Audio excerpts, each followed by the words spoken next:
Good evening. Thank you all for coming. I'm Lynne Kelly, and I'm from the Edgemont Community Association, and I'd like to thank you all for coming to this all candidates meeting. The meeting is sponsored by the Edgemont Community Association, and if you live within the boundaries of Capilano Road, Mosquito Creek, Grouse Mountain, and Highway Number 1, please consider joining the association. We'd love to have you. The meeting is being hosted by Highlands United Church, and I would like to thank the congregation, and in particular, Reverend Will Sparks for being the moderator. Carol Smith did so much. She managed the setup for the evening and coordinated the volunteers. Special thanks to Taylin, who set up and is controlling the audio system, and to Dave Wilson, who is managing the camera and the live feed. Thank you to the members of the Community Association for their contribution in planning the meeting and assisting this evening. A couple of housekeeping items. Washrooms are located way over there, way down there, to the back behind me here. And the emergency exits are there, there, there, and there. And cell phones, please turn them off or put them to silent. Thank you. We've been sponsoring the All Candidates meeting for almost 40 years and have established a strong tradition of courtesy towards all candidates and all points of view during the meetings. Let's continue that. Now, I'd like to welcome and introduce the candidates: Sara Eftekhar, Archie Kaario, Karin Kirkpatrick, and regrets from Lynne Block. Our moderator is Reverend Will Sparks, who will explain the rules and the procedures for this evening, and I'm going to hand it over to you, Will.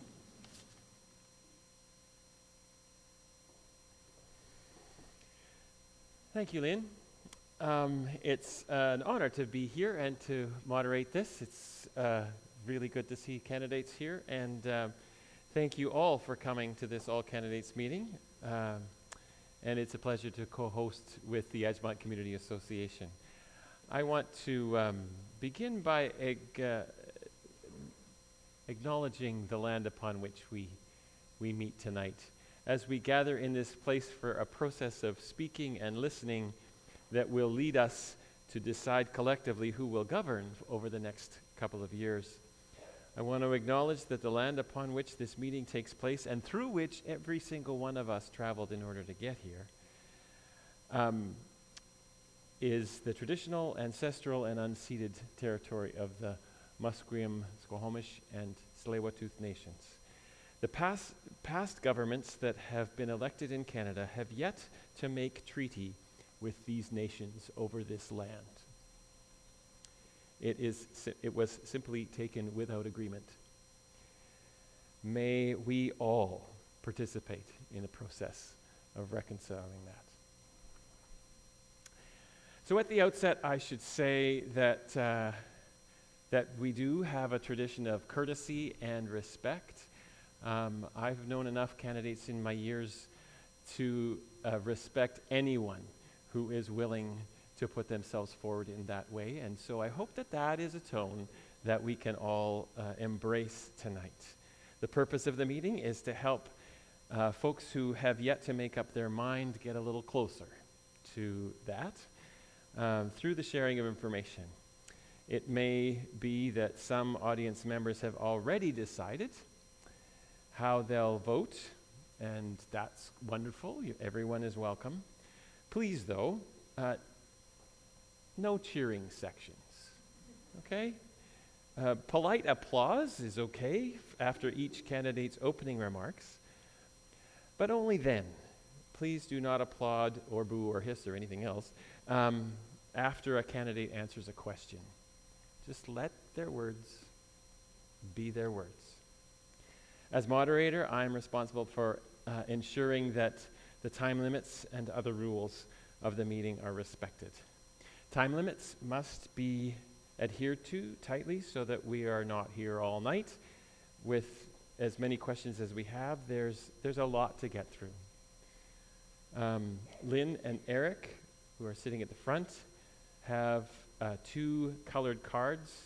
They'll hold up the orange card when the candidate has 30 seconds left, and the red card when time is up. And so, if you make your way to the red card, candidates, please finish the sentence that you're on, and then finish. And no run-on sentences allowed.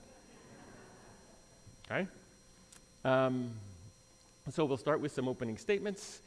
Then the Edgemont Community Association has prepared questions that will be put to individual candidates in the first half of the meeting. And then members of the audience may ask questions in the second half of the meeting. Following the candidate's opening remarks, I will ask each candidate a different question, and the candidate will be allowed 2 minutes to answer that question. As well, they have in front of them wild cards. Okay? Each candidate has 3 wild cards. Actually, that's right. And we have 3 candidates. And Lynne didn't show up tonight. So actually, you have 4 wild cards. Okay? There you go. There we go. So you have 4 wild cards.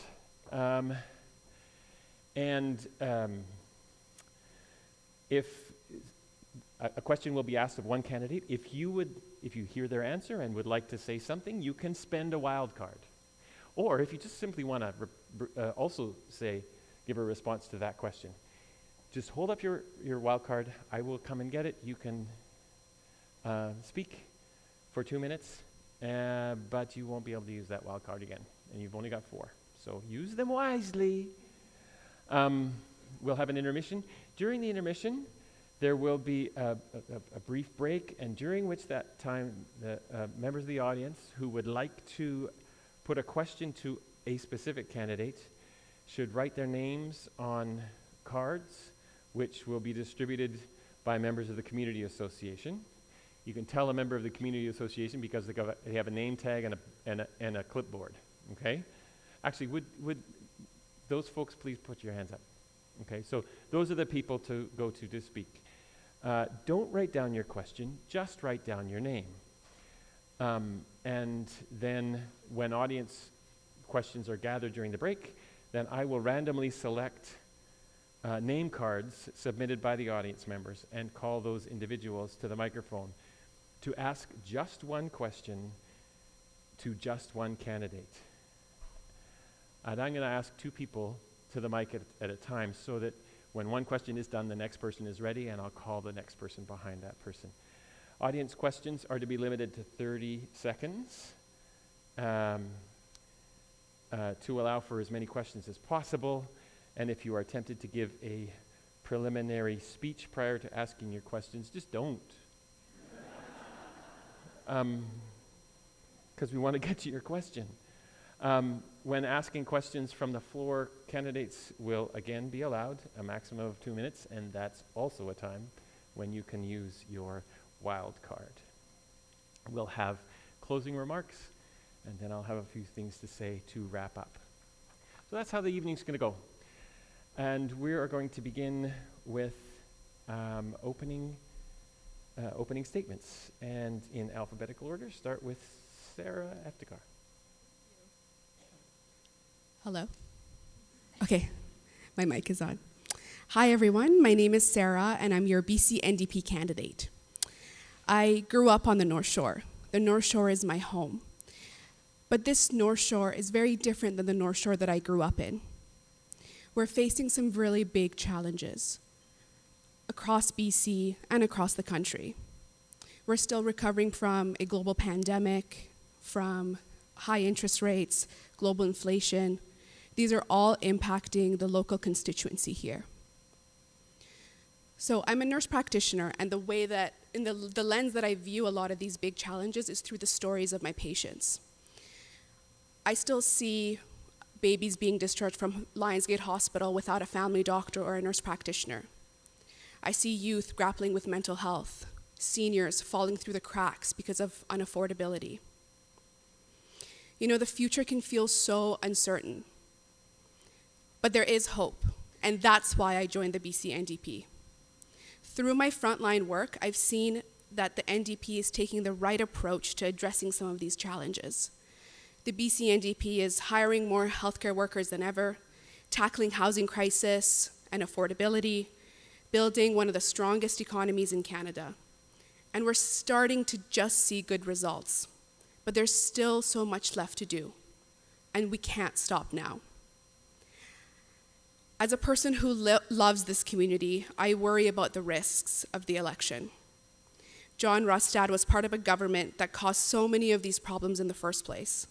His inactions on addressing the growing needs in healthcare, housing, climate action were apparent back then, and we can't afford the risk of going back now. David Eby and the BC NDP team are laser focused on making your lives better. That's why I'm part of the team. I have consistently advocated for my community as one of the elected representatives for nurse practitioners in the province. I contributed to the successful campaign of free prescription contraception and played a key role in developing a program at Lionsgate Hospital for women fleeing violence.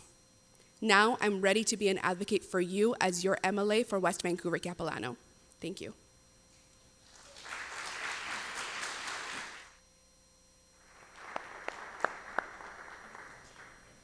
And for the Green Party, Archie Kaario.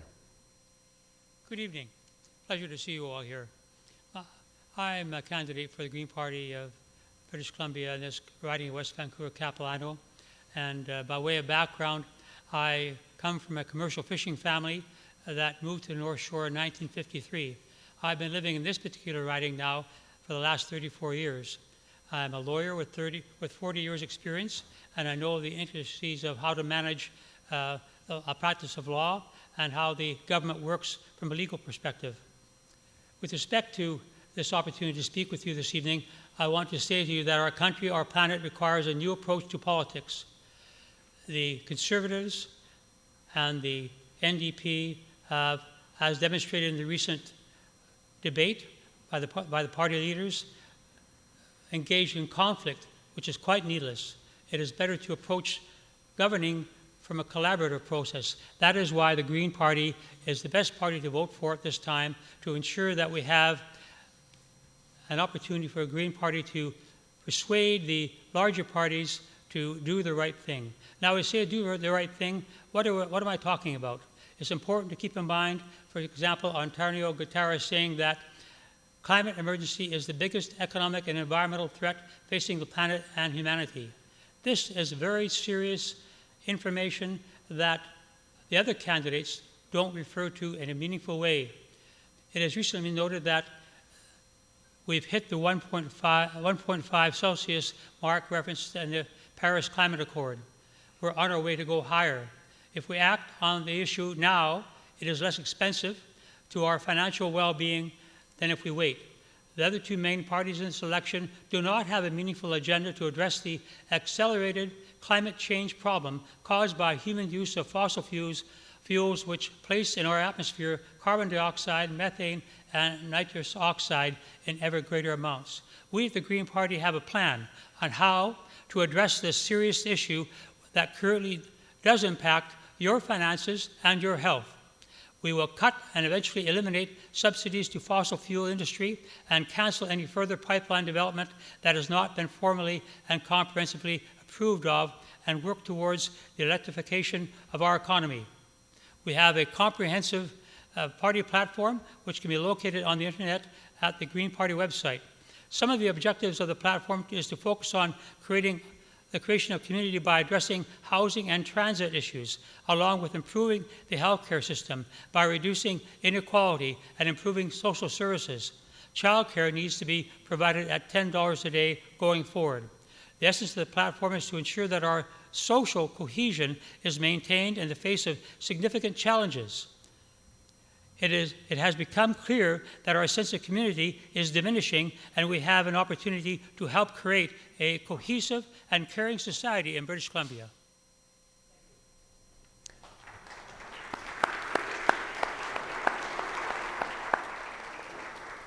And running as an independent, Karin Kirkpatrick. Thank Thank you very much, and thank you to the Ambleside Community Association for putting this together. I think the ability to actually come out and to have a debate and to hear from candidates is an extremely important part of the democratic process, and I'm sorry that you're not going to be hearing from all of your candidates this evening and unable to ask the questions of every one of us here, but I'm looking forward to hearing the questions that you do have for us. I am the incumbent MLA. I've been very honored to be the MLA for West Vancouver Capilano for the last 4 years. I have been a resident of Ambleside. I've been a resident of Edgemont for the last 15 years. My daughter went to Cleveland and then to Handsworth, and I just absolutely love this community, and being in Highlands Church here, it's just such a wonderful part of who I am and who my family is, and happy to be back here. So we've talked about the big parties and what the parties are going to do. Now, I'm in kind of a unique position this time around. I was elected as a BC Liberal, and you may remember the BC Liberals. They went through somewhat of an ill-fated name change last year, and unfortunately on August 28th, they were unceremoniously pulled out of the election. And I had actually decided prior to this election that I wasn't going to run again. I really, really enjoyed my time as an MLA, but I felt that it was time that somebody else could step in and I could move along and still participate in the democratic process, but in other ways. But what happened and why am I here? On August 28th, I just felt that there was an affront to democracy here in British Columbia. We were being told by a group of people who met in a back room somewhere and decided that they were going to pull a party out of an election. This is unprecedented anywhere. And throw the support of that party behind another party without talking to the members, without talking to the sitting MLAs, without talking to the thousands of volunteers across British Columbia that have been working hard to support what I believed was a center party that had a pocketbook and a heart, where we believe that we have to manage our economy, so we've got a good private sector economy, we've got good tax policy, it's a great place for people to come and do business, and on the other side of that, we've got to make sure that we are not scapegoating British Columbians' most vulnerable people, that we are putting policies in place to make sure that we're keeping our neighbors and our friends and every British Columbian safe. And so I felt I needed to make sure that we had that as an option for British Columbians, and that's why I've stepped back in, running now as an independent.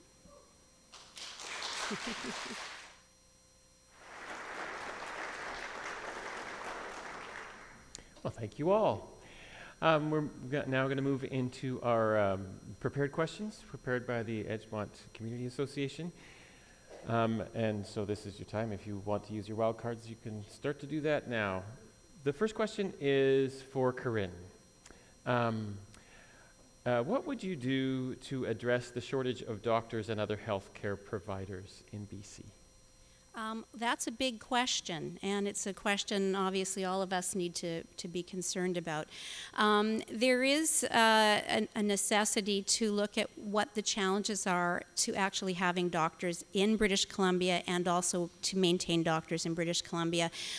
We have not had enough medical seats in universities here, so actually being able to train our own young people here to go into medical school has been very difficult. So although there is a new hospital coming, or a new medical school coming online in Surrey in a few years, it's not going to have nearly enough seats that we need to have.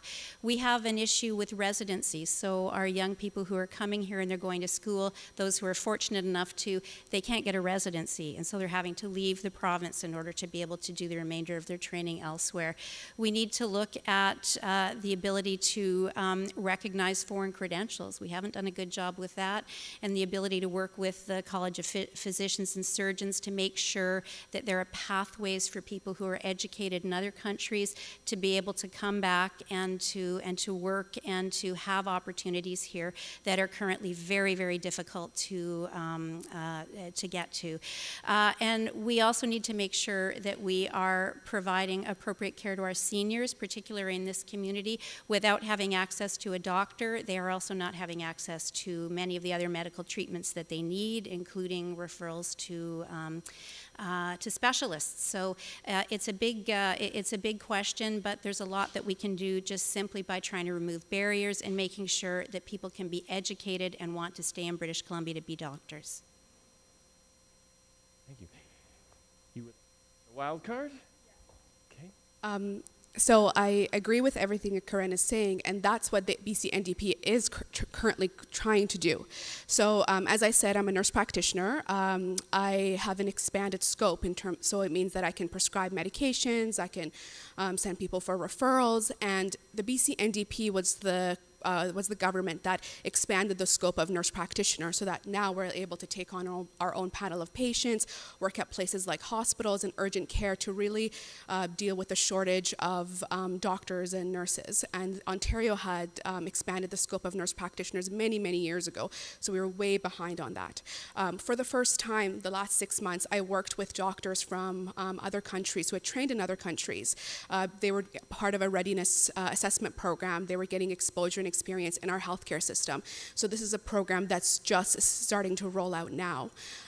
We are in the process of recognizing international medical graduates. We're also allowing nurses to come in and also recognizing their international credential. We've also alleviated some of the burden of the healthcare system by allowing pharmacists to prescribe medications for minor ailments, which is also really helping. Another big factor which no one talks about in terms of attracting doctors and nurse practitioners and nurses is the cost of living here. That's why the BC NDP is really focusing on affordability, reducing childcare costs. It used to be $52 every day, the average. Now it's $17, and focusing on housing, building more affordable housing, having a cap on rent so that people who are frontline workers can work and live in the community. Thank you. Okay, next question. And this is for Archie Kaario of the Green Party. In November of 2023, the provincial government imposed legislation, Bill 44 and Bill 47, that will significantly change housing development throughout BC. These changes affect the approval process for residential projects and allow density increases beyond those planned for in many neighborhoods. What is your position on this legislation? Well, I think it's an essential way in which to attend to the housing crisis to move forward with something like this. And I think that from the Green Party perspective, that step is an excellent one and needs to be worked on with the municipalities to ensure that it's implemented in a timely manner and we end up with hopefully more housing than is currently available in the community. That said, there is, of course, the cost of infrastructure that really the bill doesn't really cover, and there's going to be a need to have some supplemental financing to municipalities to ensure that the infrastructure can take care of it. The infrastructure would include, of course, transportation. If we have all of a sudden a doubling of the population of the North Shore, for example, or in the West Vancouver-Capilano riding, transportation is going to become a very significant feature of what needs to be taken care of. And I think that what we have to have there is a look into how to increase the transportation options available to everybody, and the Green Party's policy on that is to have free transit provided to seniors and to youth initially, and later to have everyone have free transit access. This hopefully will reduce the traffic on the roadways and make such a statute that's going to be enforced more functional. Currently, it has some problems in becoming, should we say, applicable to society at large. Thank you. Thank you. The next question has to do with housing, and it's for... Oh, I didn't see your wild card.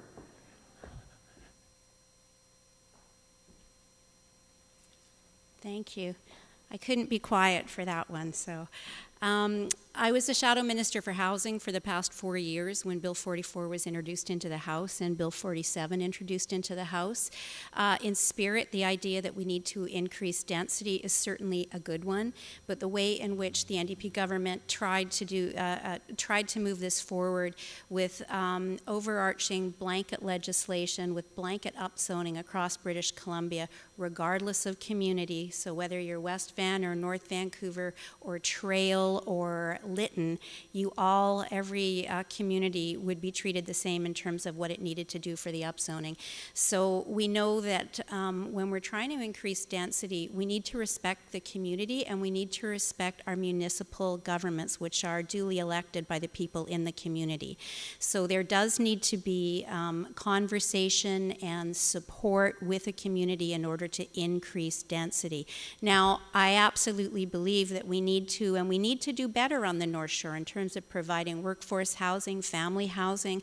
We're missing a lot of those pieces that we need for the people that live or the people that work here to actually be able to live here. 80% of the people that work on the North Shore can't afford to live on the North Shore, and if they can afford to live here, they can't find appropriate housing.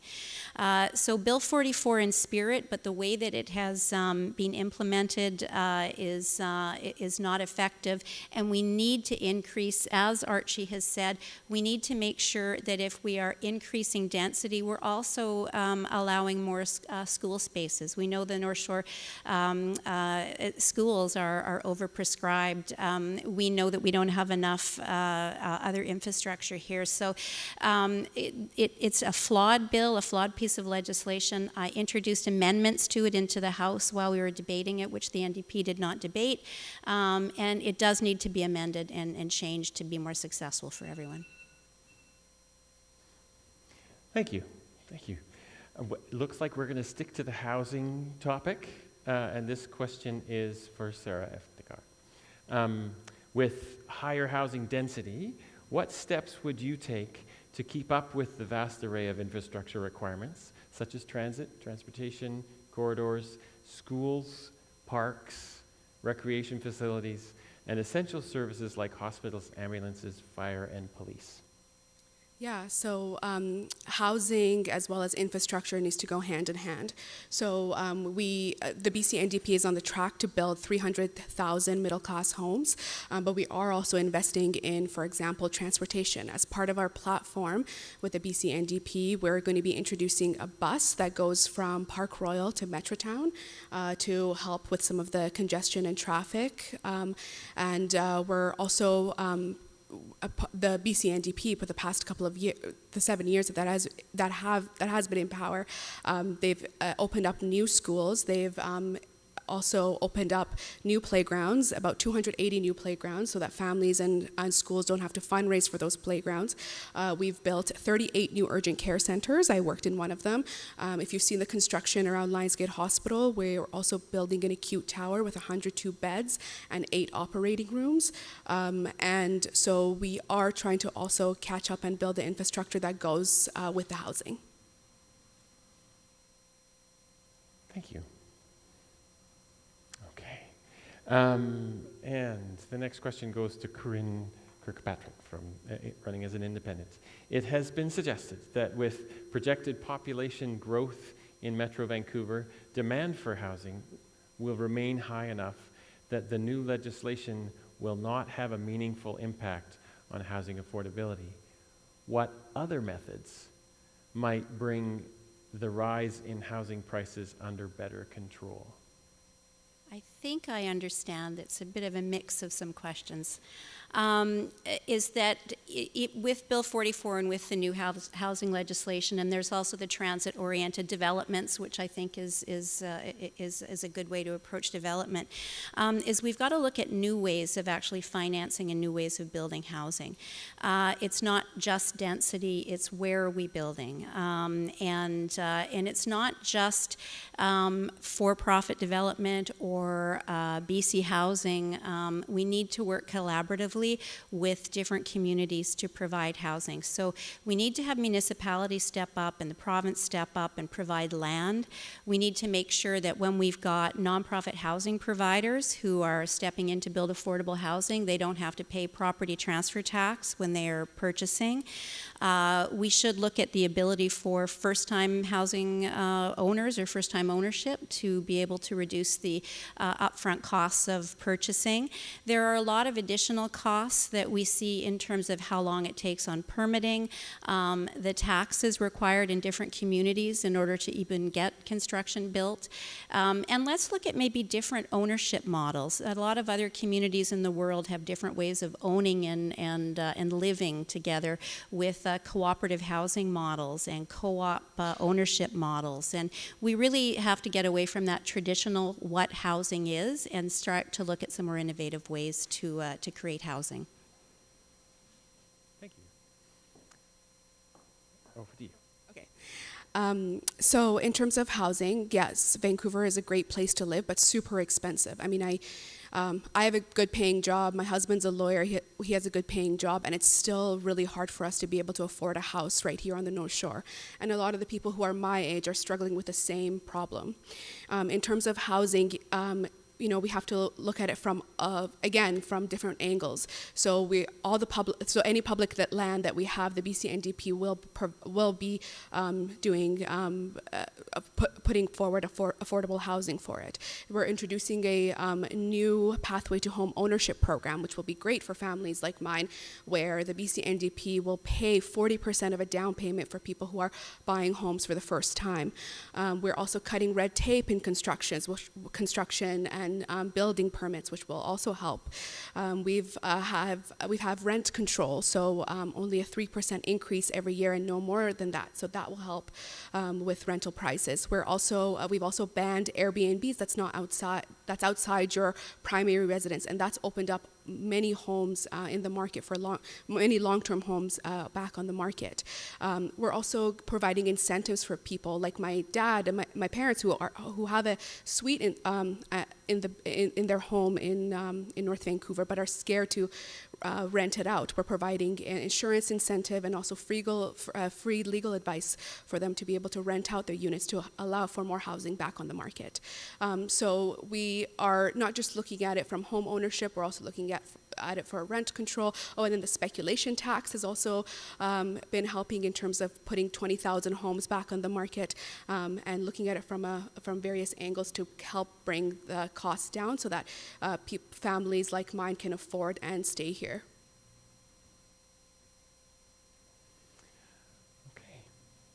Okay. So a bit of a preamble to the next couple of questions. The provincial government has committed to significant investments in housing, transportation, healthcare, and climate resilience. Total budgeted expenditures are projected to increase over 7%, while revenues are projected to increase in the 5% range. First to you, Archie Kaario. What steps would you take to increase provincial revenues? Well, thank you for that question. With respect to increasing provincial revenues, I would see the need to tax the carbon taxes as an essential part of that at this stage to not only increase revenues, but to act as a disincentive on the use of carbon systems such as gas-driven cars, gas-heated houses, and so on and so forth. That can be a substantial means of assisting in covering the shortfall in the budget that you've just referenced. And I should point out, by way of a bit of a tangent, there was something called the Balanced Budget and Ministerial Accountability Act, which was passed by a previous government, which the NDP have engaged in making amendments to allow for deficits which were prohibited in the statute when it first came into effect some 20 years ago. So we have to look to the NDP as to why they've amended that statute to allow for a breaching of the law when the law was in the books. And as far as the being able to obtain further funds for the budget deficit to be managed, I think the taxing of the richer population in the province has to take place. Not a substantial increase in taxes, but nonetheless an increase in taxes there, an increase in taxes on corporations. When the profits are over $1 billion, that should help assist in the shortfall being covered quite substantially. Moreover, I think there's a potential for having the budget brought into line if we look to the oil and gas industry and tax them more heavily than they are currently, because frankly right now we're subsidizing them very intensely up to around $6 billion per year. Thank you. And connected to the same preamble for Sara Eftekhar, what provincial spending would you see reduced in order to balance those two numbers, those two percentages? Yeah. I mean, when the NDP came in power, we weren't expecting to deal with a global pandemic. We weren't expecting to deal with forest fires. We weren't expecting for high interest rates. We didn't account for global inflation. But the BC NDP has done a great job in terms of, although having a deficit for having the back of the people of British Columbia by investing in healthcare, by investing in education, childcare, mental health. We have to think long term. And so in terms of cuts that we want to make, we want to actually keep the services going and expand on those services, because we believe that the people of British Columbia need it. And we also want to invest in our economy to be able to balance the budget. In the last 12 months, BC has had some of the highest private sector job growths. We're making investment in the province is booming, with one of the biggest new mines in BC starting construction in the summer, $1 billion hydrogen project underway in the Lower Mainland, a major zero emissions vehicle engine manufacturing plant moving forward to the interior, and the largest First Nations majority-owned energy project in Canada under construction in northern BC. So we're starting to grow the economy while also investing in people and not cutting social services that people depend on. The wild cards are just flying off the table. Is it against the rules if I respond to both of those or do I have to choose one? You have 2 minutes to respond how you see fit. Thank you very much. It really concerns me when the first question was about how are we actually going to increase revenues in the province of British Columbia, and my colleagues talk about taxes and all the different kinds of taxes that we can have. Taxes are not how we have to have a healthy economy. Certainly they're a part of our economy, and we have a responsibility to them, but we need to be more innovative, and we need to make to look at where are we investing our money. We have got lots of opportunities for investment in critical mineral mining. This is something that also suits the environmental and climate change goals that we have, because you're not going to have your electric vehicles if you don't have the ability to build batteries for them. We need to focus more on knowledge creation here in British Columbia. We've got some of the best research universities in the world that are coming up with just wonderful kind of wind and clean tech energy research, and there's the ability to commercialize that. There's things that we need to do to build a world-class economy here that is not going to try and tax our way out of the economic issues that we've got right now. We need to inspire businesses to come here. We need to inspire people to invest here. And you know what? The taxes will come from that. But having to bring in speculation taxes, which work on sometimes people's family properties that they've had at the lake for 50 years, and now they're having to sell it because it's not being applied appropriately in all communities, is not the way they're going to build a healthy, a good economy. Thank you. You have about an hour and a quarter of questions left. Yes, they seem to be have a common practice of spend when it comes to wild cards. I'm just joking. You want to go after that one again? Okay. I want to take the time to say that we talked about the speculation tax, but that doesn't have to do with the economy. That's putting homes back in the market, and research has shown that it's actually put 20,000 homes back in the market. I agree with Karin in terms of growing our economy with mining. That's one of the answers that I did give. I just want to say that, I know the Conservative candidate is not here, but the Conservatives just released their platform a couple of days ago, and I just want to say that their deficit is actually going to be $11 billion rather than $9 billion. So for people who preach themselves to be fiscally responsible and conservative and great with money, and a whole bunch of economists and mathematicians, they're actually not balancing the budget, and also threatened to cut services to care, to schools, to healthcare, and to the essential services that people rely on a daily basis. Thank you. Oh, all right.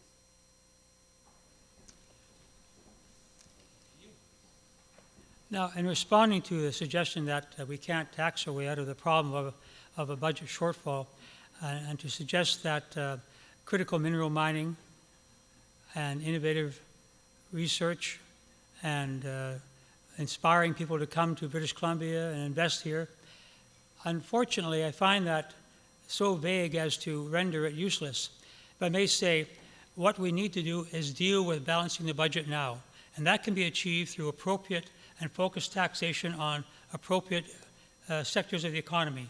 What we have to do is ensure that our province is not rendered with ever-increasing budget shortfalls, which the NDP have engaged in. And at this time, I would suggest that the taxation plan of the Green Party of British Columbia is a sound way to achieve balancing the budget, and especially when it comes to dealing with ensuring that fossil fuels have their subsidy cancelled, because currently it's been clearly established that fossil fuels ought not to be the fuel of the future. Thank you.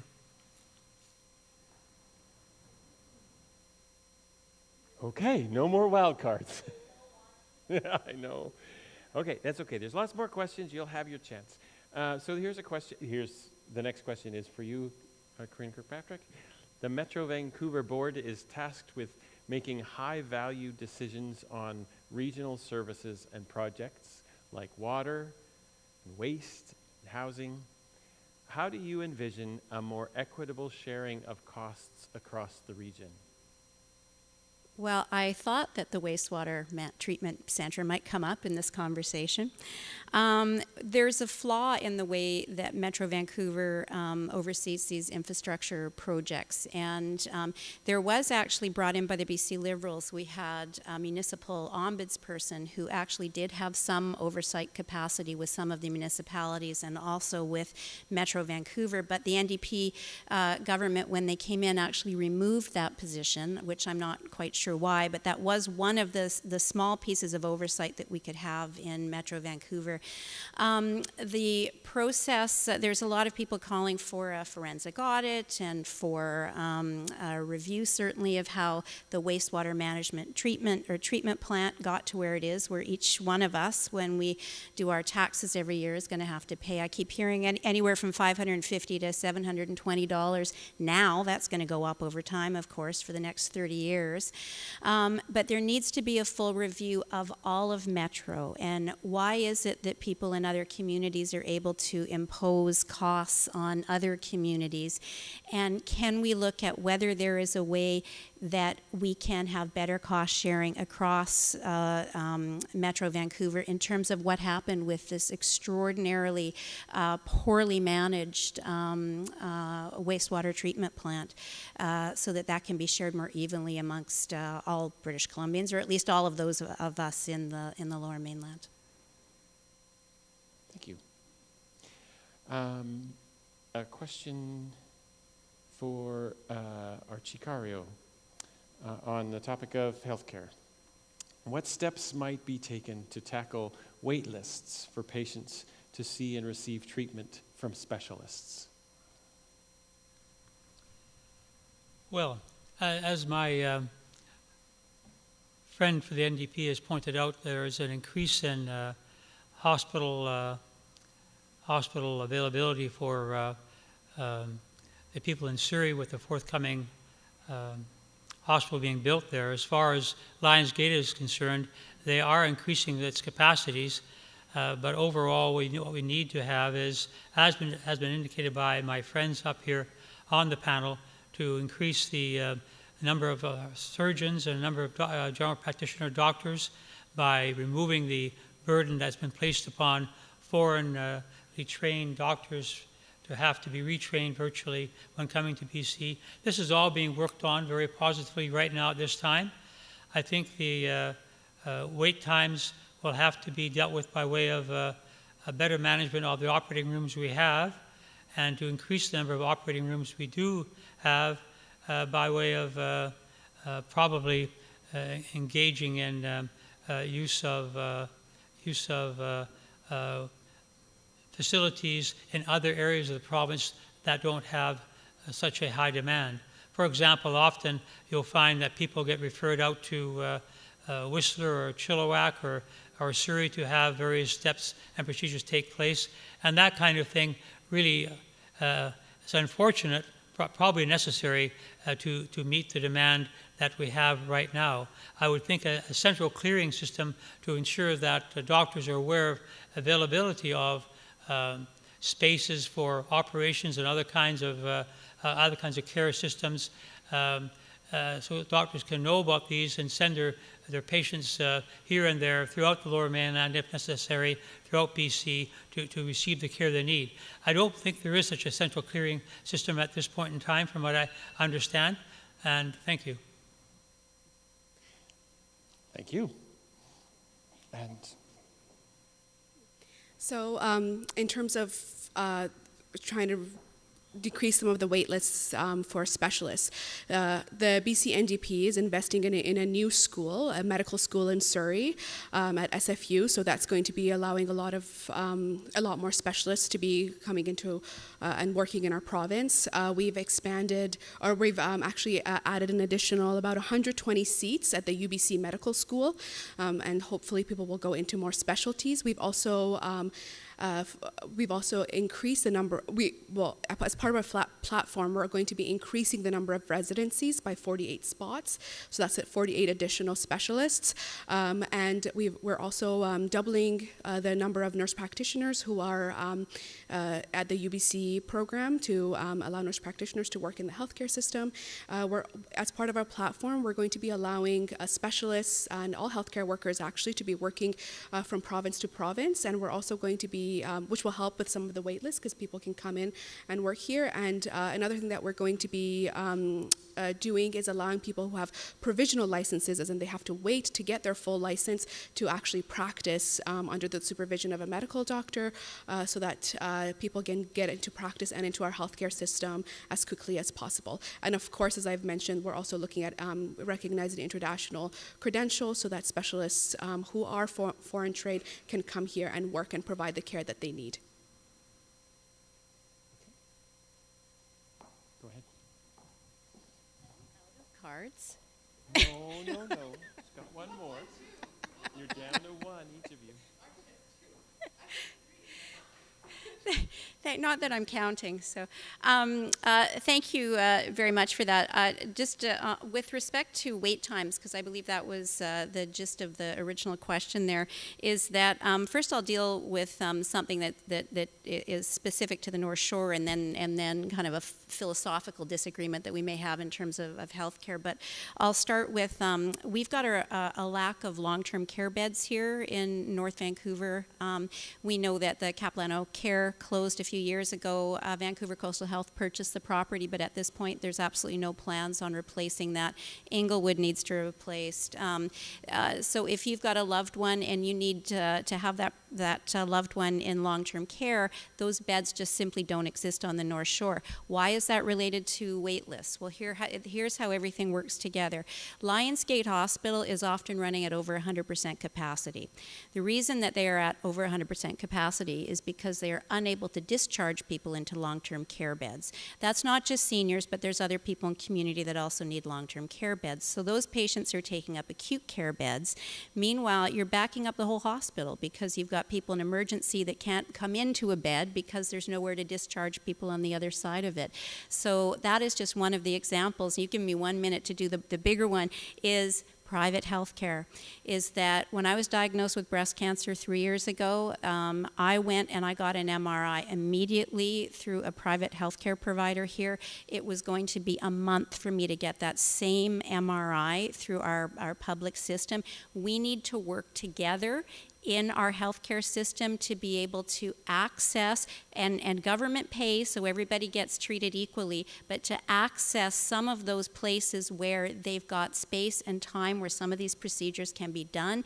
And right now, the philosophy with government, and I know certainly with my colleague in the Green Party, that is absolutely not something that government in British Columbia wants to entertain. Okay. Thank you.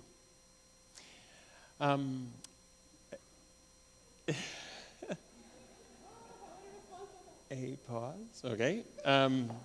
A question. That's okay. You get to answer the next question.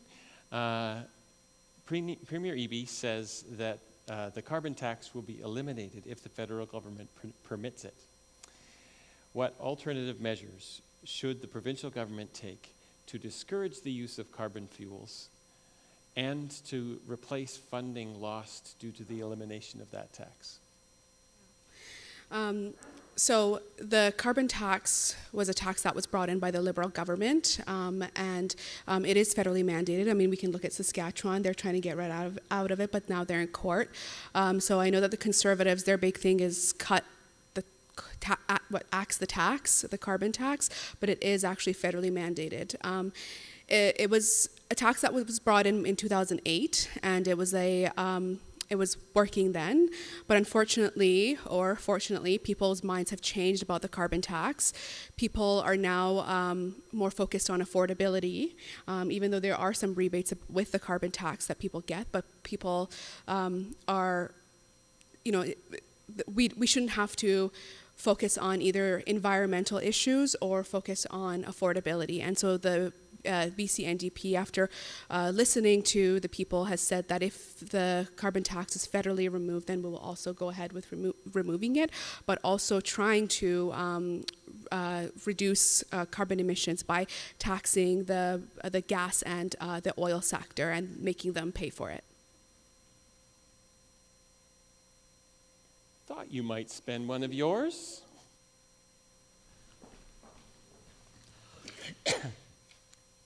To suggest that the federal government has any way of controlling BC and the carbon tax is really avoiding the issue.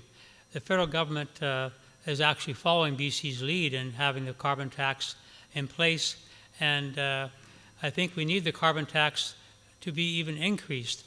The carbon tax, if increased, can cover up many areas of necessity that the government has to attend to. The Green Party platform at page 69 references a variety of areas, including housing, wildfire management, disaster prevention, clean energy initiatives, forest fire management, and so on. Essentially, what can happen is, for example, in transportation, if we have an increased carbon tax, we can use that funding from the carbon tax to fund the very badly needed transit systems in the Lower Mainland. The transit systems are in need of funding. Why not use the carbon tax to fund that?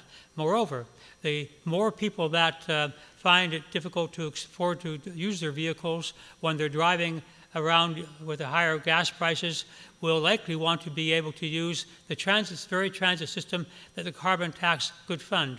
I think the NDP has to use a broader look at this situation rather than have a knee-jerk reaction to any federal government initiative to as it were, stop the carbon tax being used.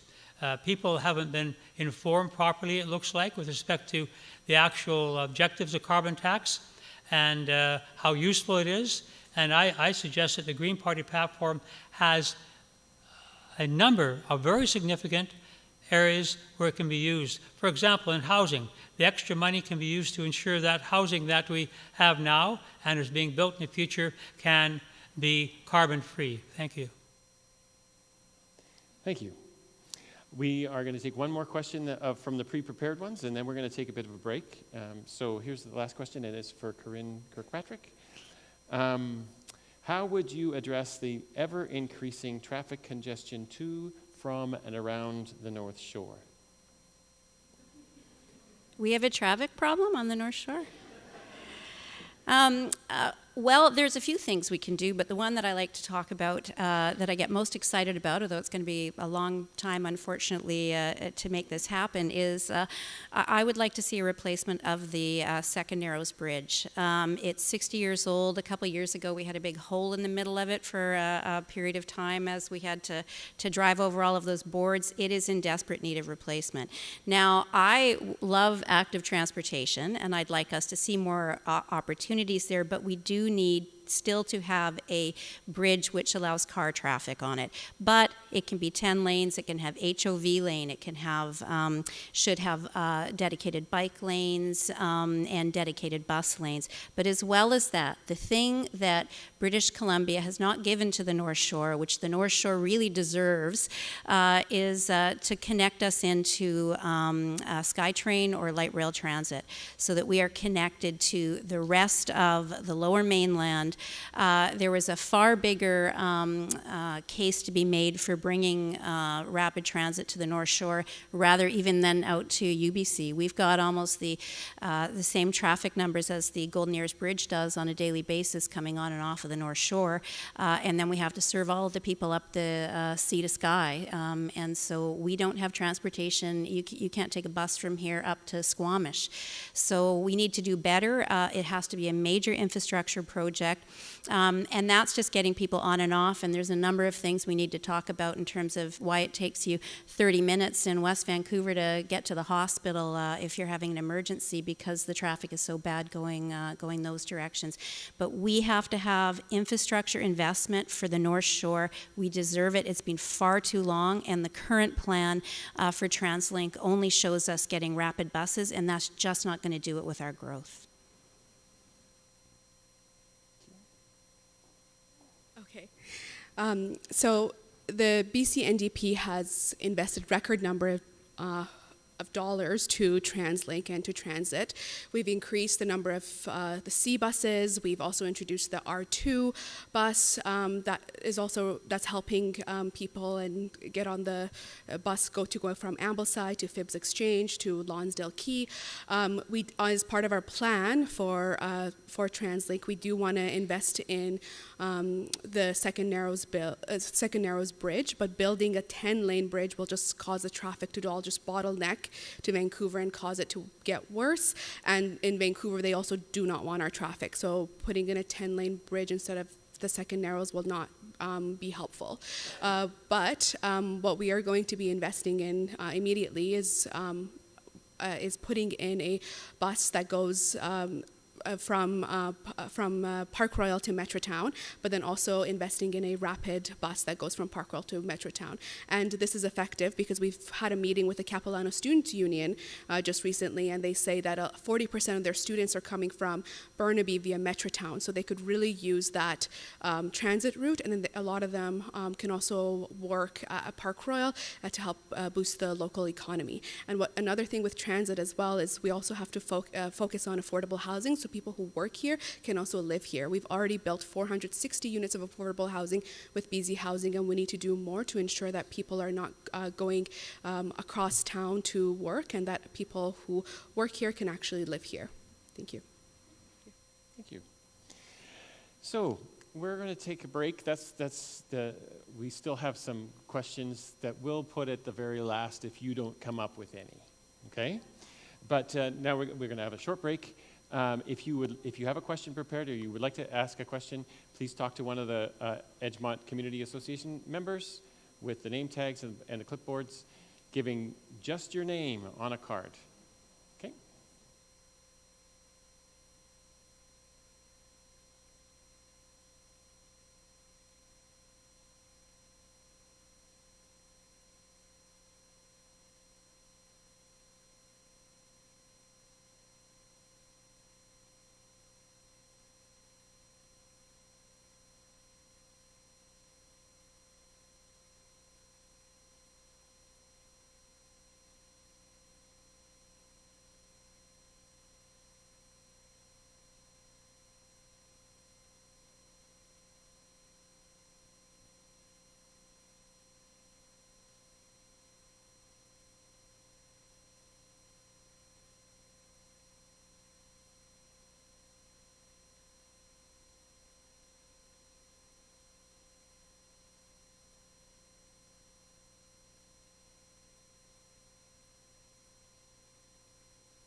Can I ask you to take your seats, please? We're going to start the next section.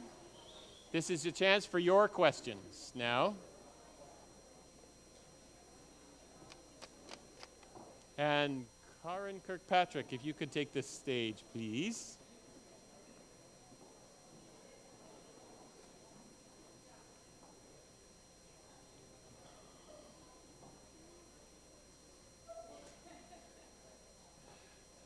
So the microphone is at the front. Oh my, we've lost some people. The microphone is at the front. I'm going to draw two questions, or two cards. They've got names on them. I don't know what the questions are. When you come to them, hey gentlemen, can you please talk about that afterwards? Can you please talk about that afterwards? We're trying to hold a meeting here. Okay. All right, so there's a microphone at the front. I'm going to call two people forward in order. So the first person can, if you name who you're asking the question to, and ask the question in 30 seconds. There isn't a supplemental question. You just ask your question. If you don't get the answer you're hoping for, maybe that tells you the information you needed from asking your question, right? And 2 minutes for each question.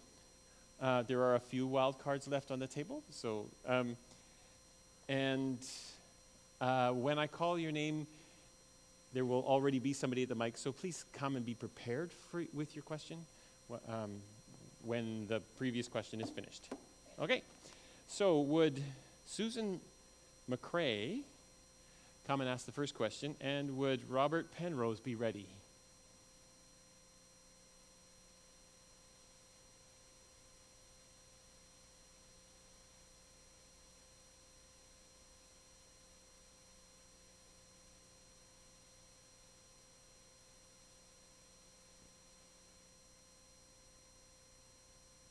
Can you hear me? Okay, great. I won't do karaoke. Hi, my first question is for Karin Kirkpatrick, and it's a bit of a test, I suppose, to the rest of the candidates. What is your position on the misuse of non-disclosure agreements with sexual assault, harassment, and specifically for child sexual abuse within the province of British Columbia? Thank you, Susan, for the question. And I have had conversations with Susan and other groups at the legislature about this.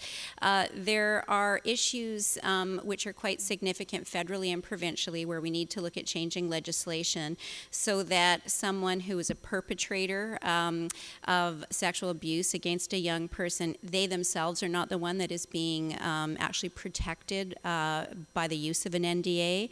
And what happens now is also a victim who may in the future want to talk about what happened to them is not actually allowed to talk about what happened to them because of the use of these NDAs. And they are used to really silence people. And so I believe that we've got to review that. We've got to make changes. In terms of what specific kind of legislative changes we can make, I'm not sure how the provincial legislation would work with the federal legislation, but we were working on drafting an amendment that would actually disallow the use of those in British Columbia. If that's the answer, Susan, I'm not sure that was specific, yeah. And Robert Penrose, and if David Steffens could be ready to also come forward.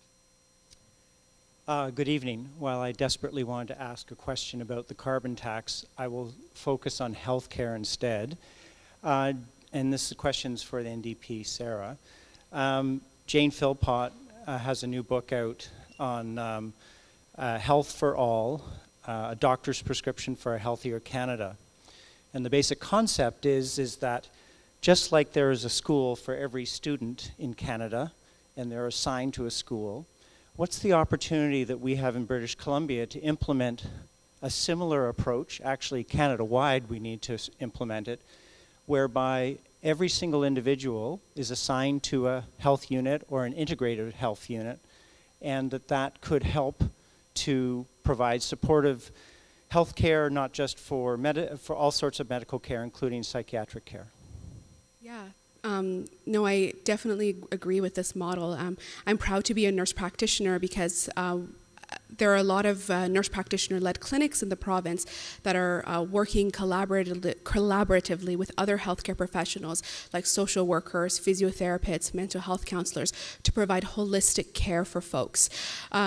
We know that the MSP billing for MSP and dealing with one symptom at a time for patient is not the reality and doesn't really address the complexity of the health needs of our community. We know that people's health conditions are not just related to their physical ailments, but so much more. There's a nurse practitioner-led clinic in Lynne Valley. There's also one in Nanaimo and Surrey.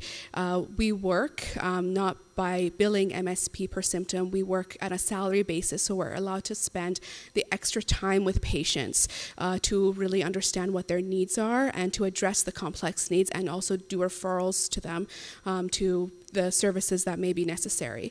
I'd love to see a nurse practitioner-led clinic in this constituency and also, across the province, working collaboratively with other allied health professionals to provide that care to the community that they need. British Columbians have indicated that they want to have the ability to make an advance request for medical assistance in dying. That would bring them in line with the citizens of Quebec who already now have that option. Now, my question is to all of you. If you were elected, would you try to make this legislation also possible for citizens of British Columbia? We can start with Sara. Definitely, as part of our platform, we are looking at the different ways that we provide MAID, advanced directives. As a nurse practitioner, that's one of the newer things that we're able to do is to provide MAID to patients. So as part of our platform, we're learning to take a look at that and look at other models that are working well and really expand that and make it even to make the policy even better. So we would be willing to look into that. What has just been stated is appropriate, I think, to allow people to have a choice at a certain stage of life in the event they have certain limitations in their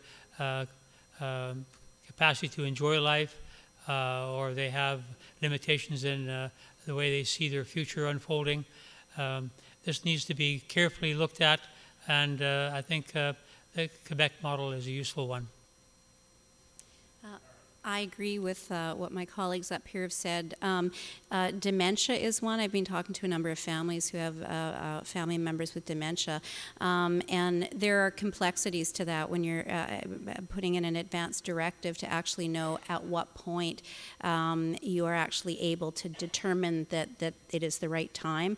And so that's an area that it's complex, and I know there's work being done on that, but there has to be something that is going to address dementia specifically, as well as what's being done with MAID as well. Yeah. So you've asked your question, all three have answered, which is already beyond what we've asked you to do. Thank you.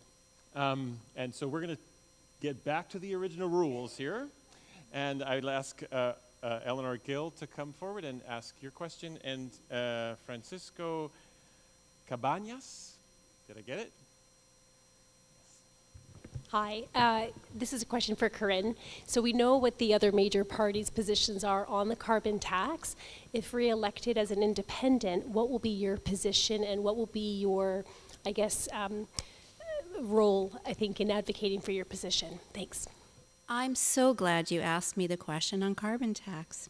I became a BC Liberal because of the carbon tax, because I thought it was something that was bold and necessary at the time, and it actually did result in a lowering of emissions in British Columbia.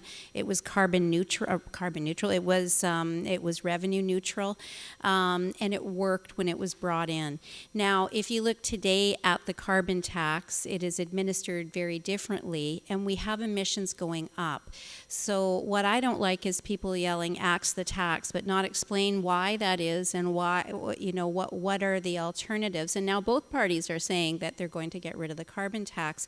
We need to step back and look at the carbon tax. Is it being applied properly? Perhaps it should be applied to industrial polluters more than individuals. Now, do I think an 85-year-old woman living on a fixed income should be paying carbon tax on her gas heating? No, I don't think that's the right way that we should be using this, but we need to redesign, and whether it's a carbon tax or not, I don't know, but we need to redesign and find the tool that is going to bring us back to a place where we're actually lowering emissions. And so I don't know if that answers the question, but it is, I'm not saying axe the tax, I'm saying let's find out what the right tool is. Perhaps it is that tax, and I can talk for another 10 minutes about biofuels and different things we can do, but it can't just be a slogan. We've got to really look at how to make it work better.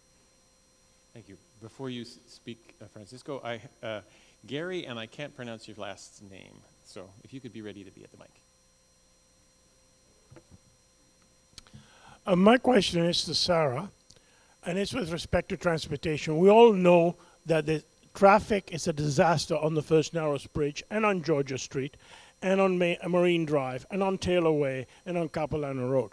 What is your position on building a short SkyTrain line from Burrard Station with a couple of stops on the Vancouver side to Park Royal and Lionsgate Village? Yeah, as I said, the BC NDP would like to build a SkyTrain. That is our ultimate goal. We would like to also fix the Second Narrows Bridge. In terms of whether to do that or not, we still have to work with different municipalities, the City of Vancouver, the District of West Vancouver, North Vancouver, to see how that can be possible. We've made investments in TransLink, record investments in transit and TransLink, and we would definitely look into the possibility of a SkyTrain in terms of where the routes would go. That's something that we would figure out, but yes, we definitely need to do that to help ease some of the traffic and congestion on the North Shore. And while Gary is coming to the microphone, if Allison, I'm sorry, don't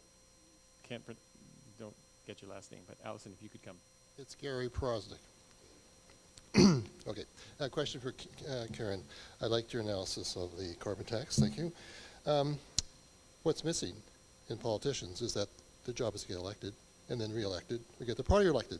What we need is somebody to bring accountability, to get things done on the issues, which means good objective analysis, which I think you just gave on the carbon tax. So based on your background and the position that you can be an independent on two potentially polarized parties who are going to put themselves re-elected in, how do you see playing that role of good objective analysis and making sure that hits the airwaves and we cut through all the crap that we're often fed? Thank you, Gary. That's a good question. There are skills and abilities I have in terms of working with other parties that I think would prove to be valuable. There is the ability for a couple of independents to actually hold the balance of power. If you look at the way that things are polling right now, it's going to be a pretty tight election. So there could be a handful of people in the House that are not NDP, that are not Conservatives, who would be able to be a moderating voice in that House to make sure that policy is effective. What I offer in that role is that I was, and some people are scared when they hear this, I was the only chartered professional accountant in the entire legislature last time, in the last legislature. We are the largest organization with the biggest budget in British Columbia and in many other parts of the world. And we need to make sure that we've got people that are elected in the House that have fiscal knowledge, responsibility, and the ability to manage budgets. I've also been the CEO of the Real Estate Foundation of British Columbia, which worked on building affordable housing, building it quickly for vulnerable people. So having independents in there and members in there who worked on both sides of those things, so managing budgets and making sure that we are paying off that deficit and we've got good tax plans and policies, but on the other side making sure that we are not scapegoating as the BC Conservatives are. the most vulnerable people in our communities so that we can, point a finger and blame the world's ills on those who are unfortunate.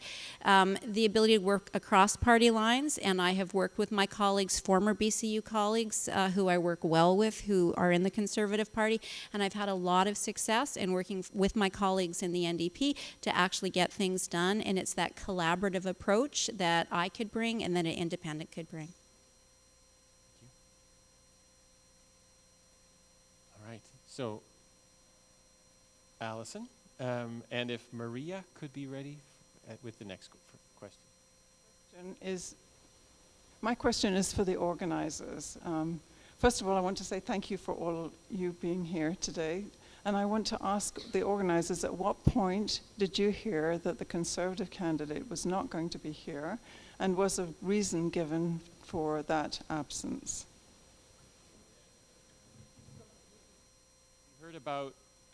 We heard about 3 hours before this meeting, and the reason was a scheduling difficulty.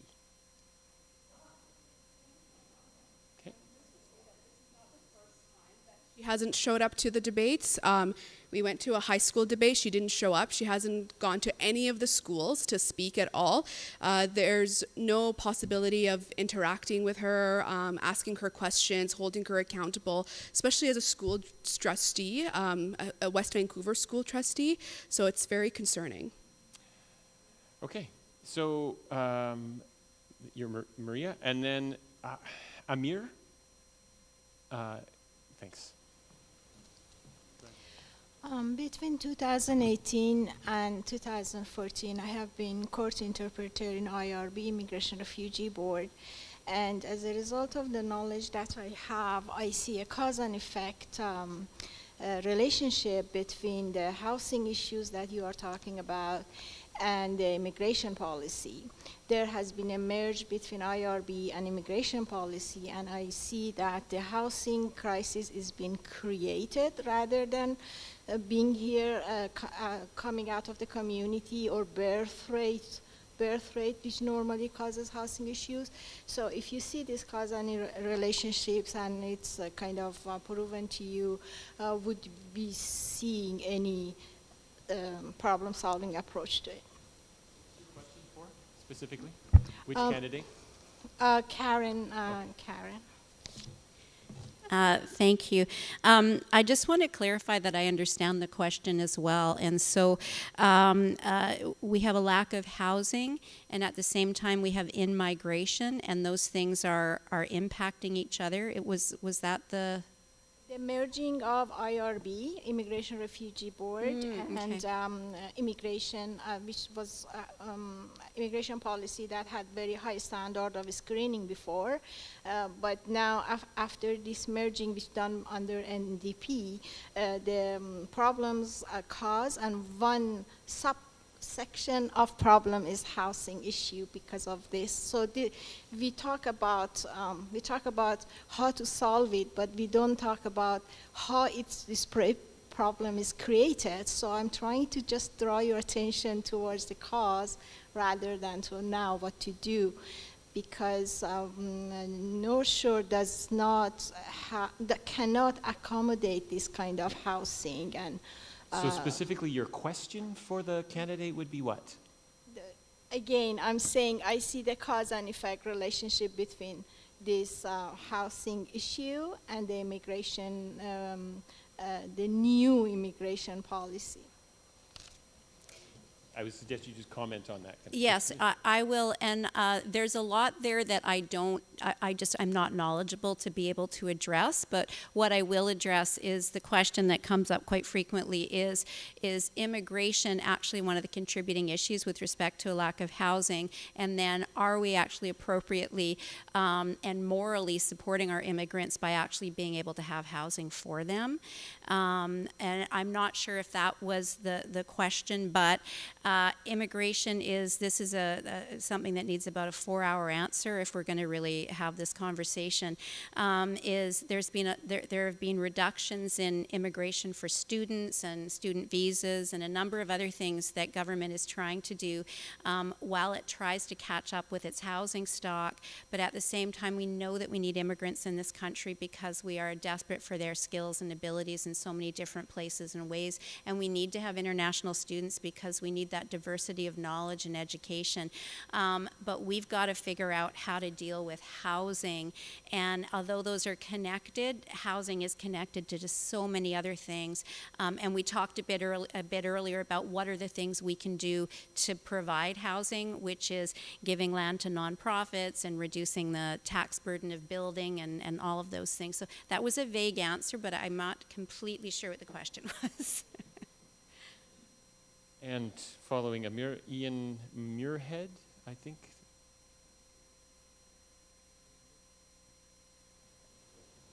Okay, thank you so much. So my name is Amir, and thank you for all of you to show up. It means a lot. Now, my question is for the Green Party candidate, and that is regarding the BC mineral strategy. And with respect to the policies that your party has, my question is, how would you reconcile the direction that the BC mineral strategy is taking us toward more innovation to solve the issue of climate change versus where your party stands on the issue of taxing the oil and gas industry? I just wanted to make sure whether your party is in line with the BC mineral strategy. Yes, I had a hard time hearing because there's singing going on somewhere to my right, but... I repeat my question. It's about the BC mineral strategy. Now, one of the reasons that we actually have BC mineral strategy is to make sure that we can have innovative ways in order to combat the climate change. Now, I'm sure, supporting the carbon tax at this point of time, it's not really popular with the stances that are going around. But if you don't have an alternative for the carbon tax, which is, at this point, it's a visa for trading between countries.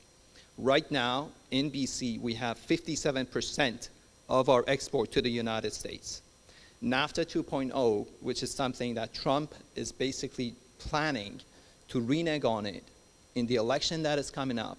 One of the clauses that we have is the environmental stances in the domestic ways. We already set that up. It's a 16 years commitment for every country.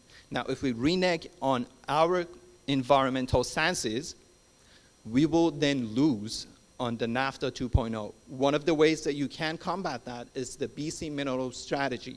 Your party is against it. What's your alternative? I have to ask you, sir, what is the BC mineral strategy you're speaking of?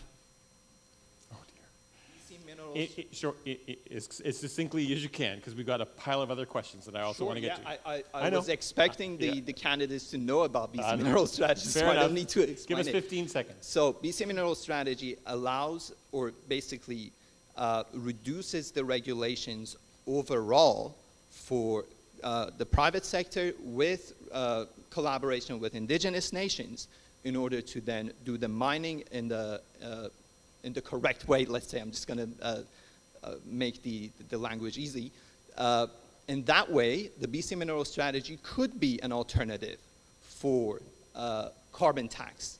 But based on what I am hearing from the Green Party, they're only planning to tax their way into basically suspend all oil and gas industry in the province. So I just want to give this opportunity to you, because all the questions were for Karin and Sara, to explain your position on BC mineral strategy and the alternative, if we have any, for carbon tax. Well, let's make a distinction between minerals as in copper and other actual mine minerals as opposed to oil and gas. Oil and gas must be stopped, and it must the extraction of that material must be stopped now. So there's no question that that's the appropriate approach to what the Green Party has in mind and what all of Canada should have in mind if we're to actually engage in proper climate management going forward. So that's the short answer on that. But as far as copper mining, very important to have copper. It's the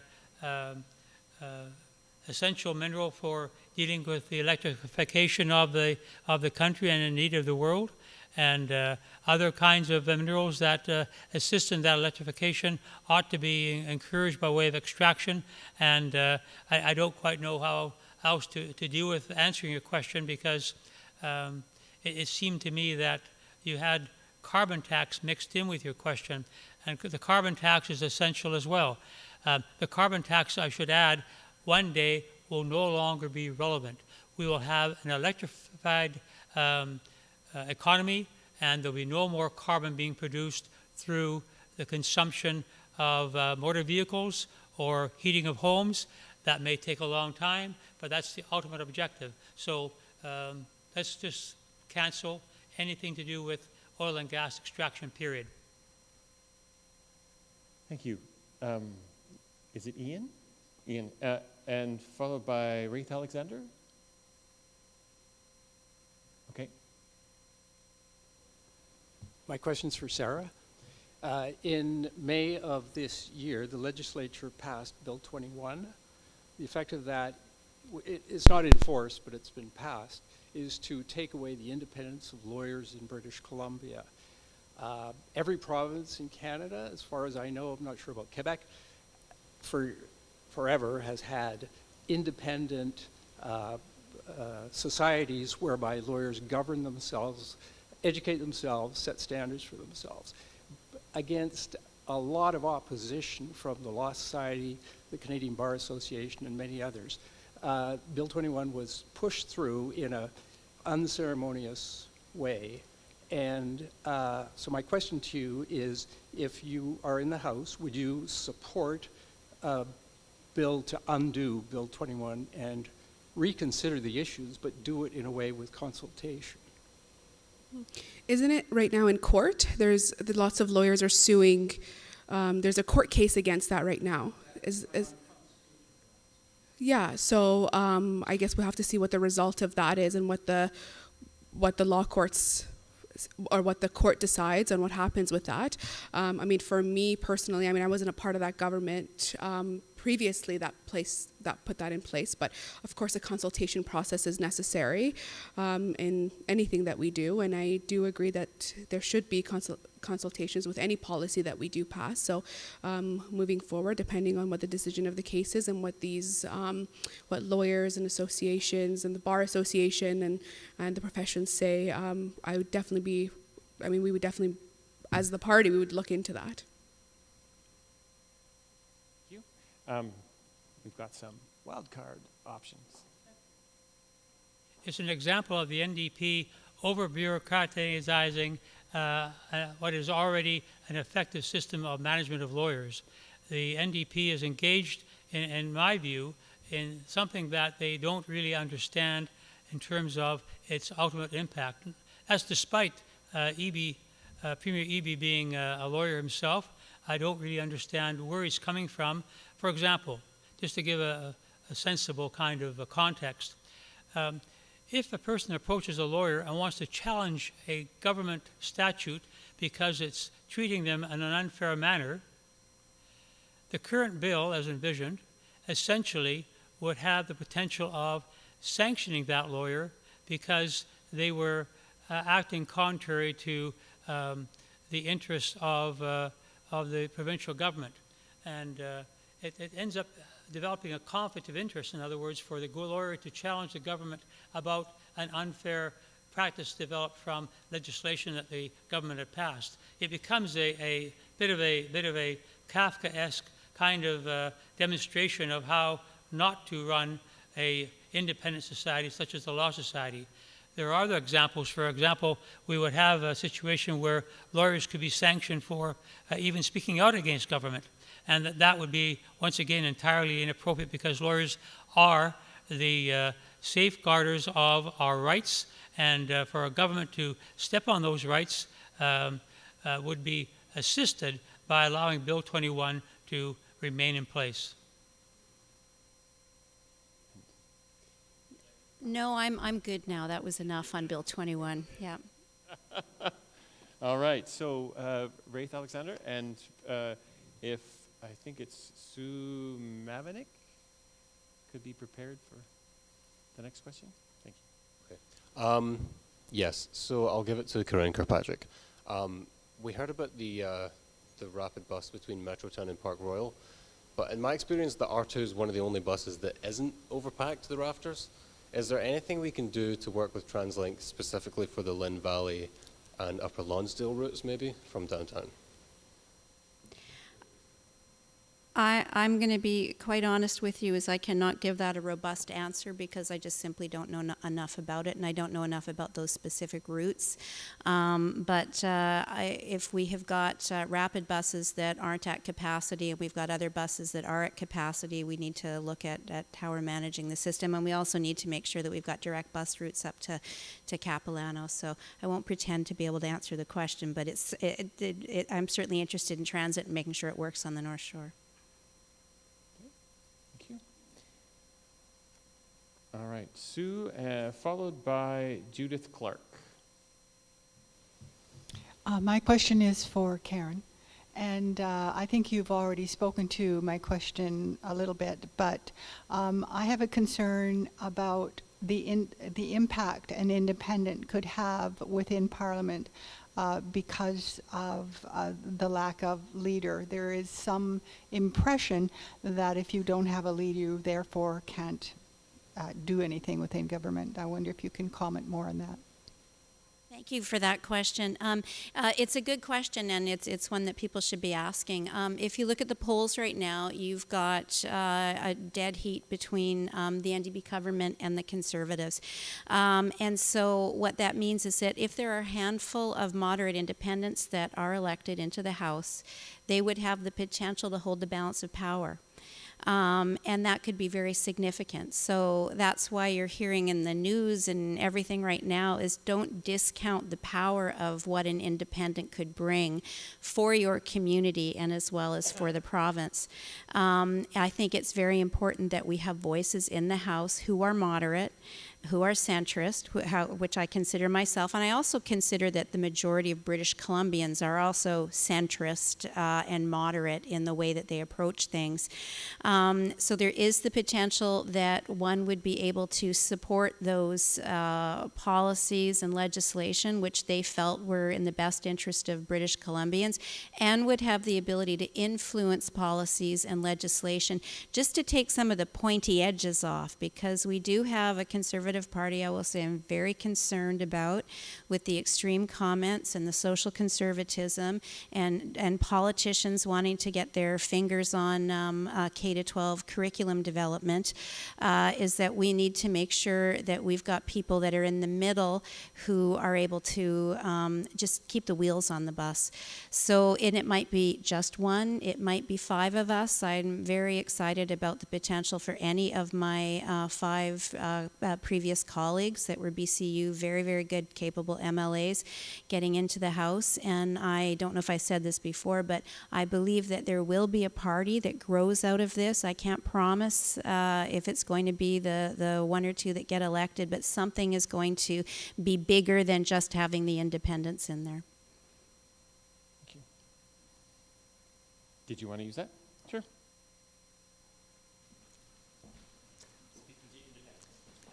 With respect to the 4 or 5 associates of my friend, I would echo her words in the context of the Green Party having the best opportunity to provide sober second thought to the behavior and actions of whichever party, be it the NDP or Conservatives, hold the power subsequent to the election. The Green Party is going to be there, hopefully 5, 6, 7 MLAs, and they're going to be play the role that my friend has so graciously pointed out she and her independent colleagues want to want to take the place of.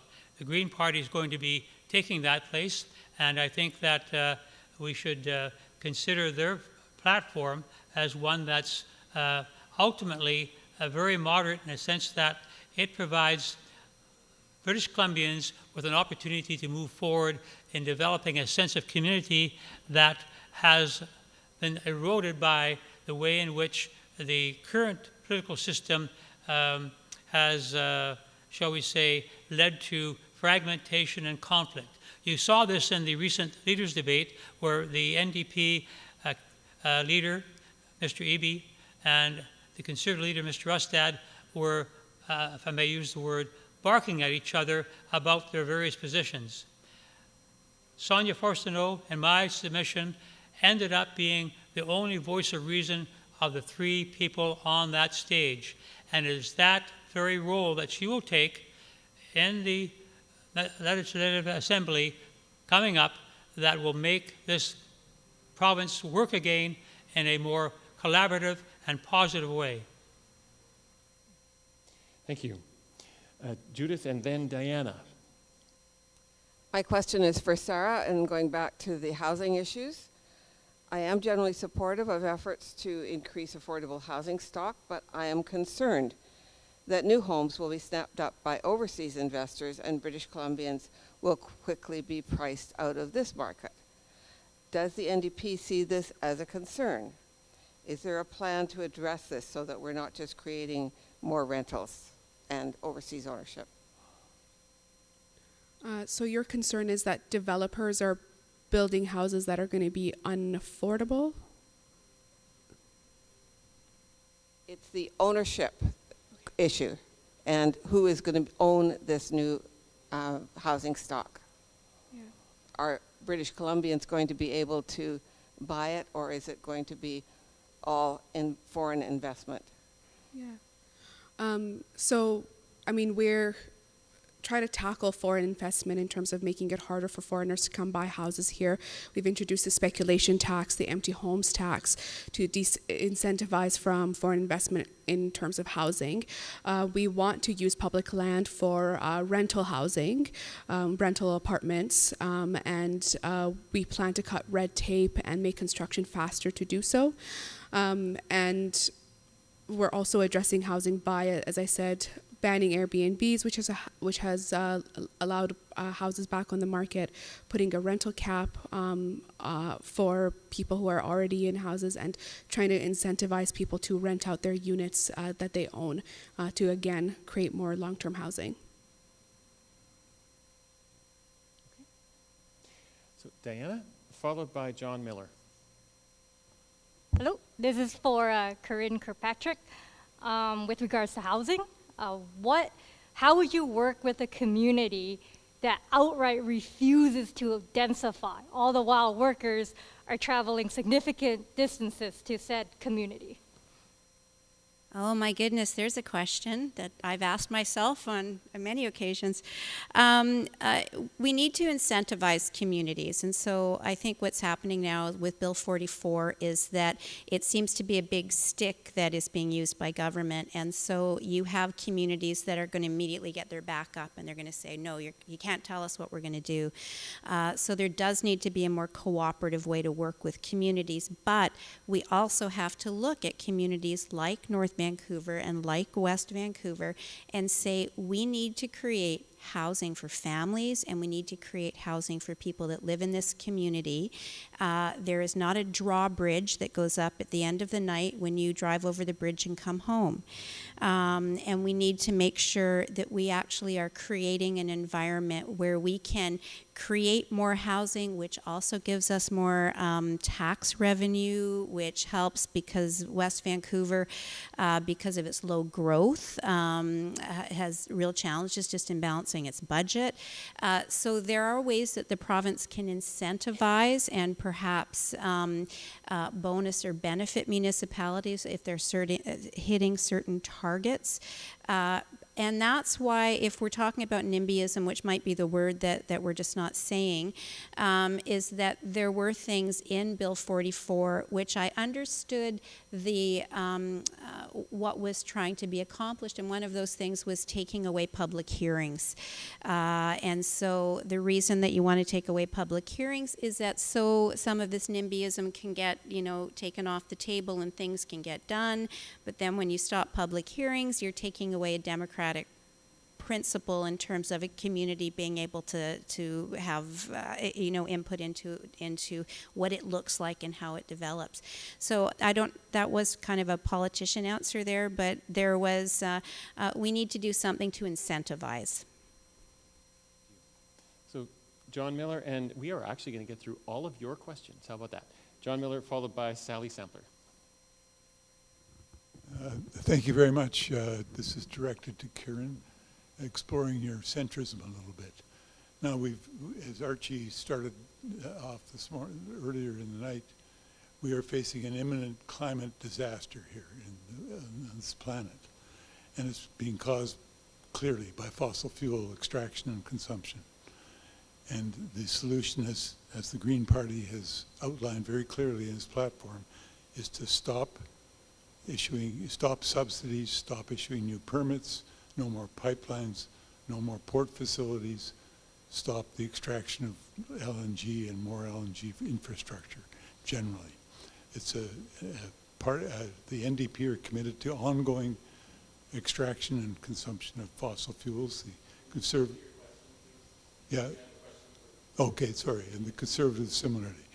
Where do you line up in the spectrum? Do you support stop fossil fuels now, or do you want to keep on producing fossil fuels? It's a good question. I think it's naive to think that we can turn off the tap tomorrow and stop everything. I want us to be able to do that, and so we have to have a path that is going to give us replacement of power and is going to replace also jobs and economies for people. So as much as I like the idea of being able to say we're going to stop everything tomorrow, it's a longer term plan. I've spent time in Kitimat. I've met a community there that lived in poverty until they had LNG. I've never been a supporter of LNG, but my eyes have been opened in terms of the actual impact to people and things that need to be addressed and supported. Turning off the taps for oil and gas, it's not as simple as it sounds when we have that conversation. But we need to have a path away from that. We need to have a path where we invest heavily in green economy and in all of the things that we can do really well here in British Columbia, and so that we have a realistic time frame that is 20 or 30 years in the future where we can have that, where we can say we have alternative sources of power. We can actually turn off the taps now. I always said investing in LNG for me, and I'm going to get in so much trouble for certain people for this, investing in LNG for me was like buying Blockbuster Video when you already knew you had streaming online, you had Netflix. It's not, in the long term, I don't see that as a solution for us. But we can't do it tomorrow. Sally Sampler, please.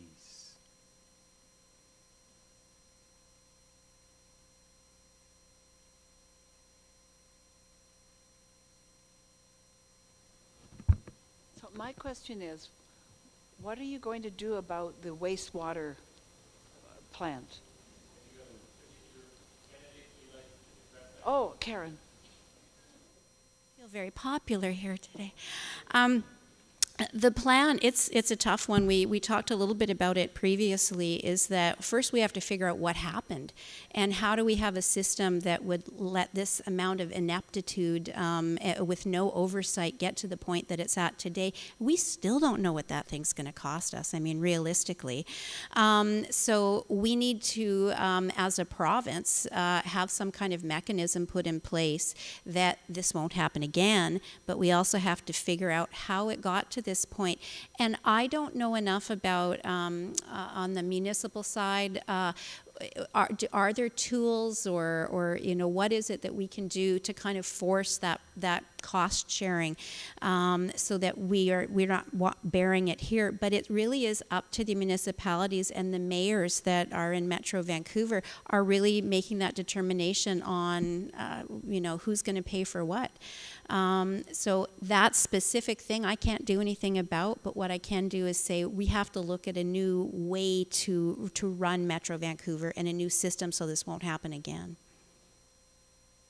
Thank you. That brings us to the end of the questions that you posed, and I would like to give each candidate 2 minutes to just do a wrap-up, and then I will close the meeting. So, Sara Eftekhar, do you want to? Thank you so much, everyone, for listening to all of us. I'm disappointed and not surprised that Lynne Block, the Conservative candidate, has not showed up. As I said, this is not the first time the Conservatives are avoiding debates and being accountable for their platform altogether. So it's not surprising, but very disappointing. I want to thank the Edgemont Village Community Association for putting this together and having all of us speak here today. This is a very strange election. I didn't know what I was really getting myself into. I'm a first-time politician. I would say that, it's definitely been an interesting experience with the Conservatives and then the BC United, and having to change who my opponents are so many times throughout the last 3 months that I've been nominated.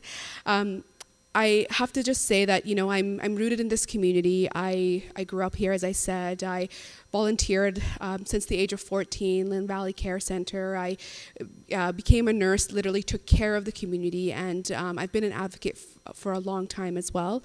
And I want to bring my active listening skills and my advocacy to this community as your MLA. I know it's a strange time where many of you maybe have never voted NDP, as we've had the same representation for over the past, over 20 years. But I do really think it's time for a change, and I will listen to my constituency, and I will bring that change forward to the government that will hopefully be majority and bring about some much needed changes to this constituency. So please vote for me. Thank you.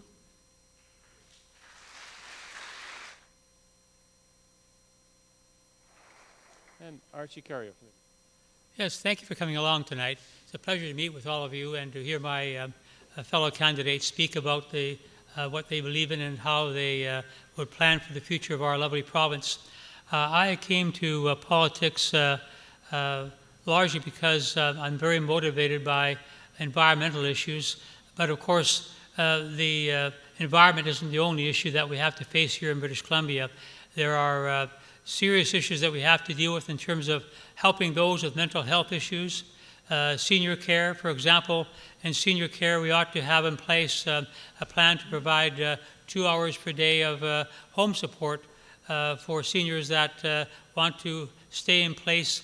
And that kind of program, I think, is very badly needed, because it costs $27,000 a year less to have home support like that than to have a long-term care bed provided. We also need, of course, to deal with the housing and transportation issues which have been discussed at length this afternoon or this evening. And, but in terms of what I'm really here all about, I have to say is perhaps a little bit on the extreme side from some people's point of view is our environment. And the gentleman asked me a question about oil and gas extraction. I have to say that there is a very clear evidence recently provided and a research program developed by a Robert Howarth out of Cornell University that states that I think that we should be shipping around this gas as a climate solution is just plain wrong. It's greenwashing from oil and gas companies that has severely underestimated the emissions from this type of energy. Apparently, this gentleman's study convinced President Biden down south to stop any further oil and gas extraction going forward.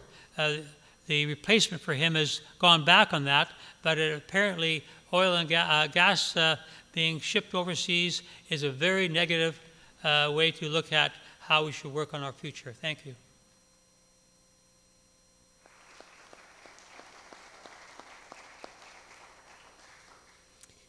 Thank you, everybody, for being here and for taking the time to come out and actually hear from the candidates. It's such an important part of democracy.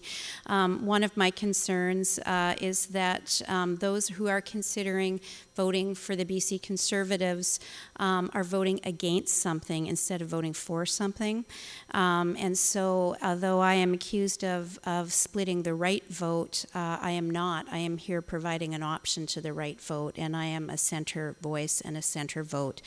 You know, if you're in sales, the thing you got to do is make the ask, and you got to get to that point where you make the ask. So with all due respect to my candidates up here, I need every federal Liberal to vote for me. I need every NDP and every Green Party voter to vote for me in this riding to make sure that I get elected as the independent. Because that's what I represent, which was what BC United was supposed to be at one point, is we all need to come together so that we stave off, you know, a far right or a far left, and we come together in the center. So thank you very much for being here, and I hope you have a better understanding of why I'm here and why I want to do what I'm doing.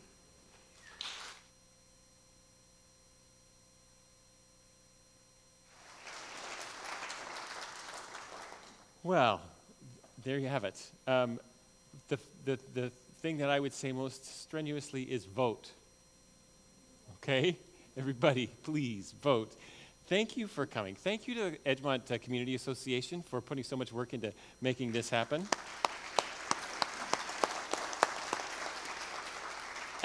Thank you to the volunteers that you saw as you came in for coming out and doing that. Thank you to the candidates for, you put a lot of work and time into running. And if you're not elected, you've put all of that in, and that is a real contribution for any of you. So thank you.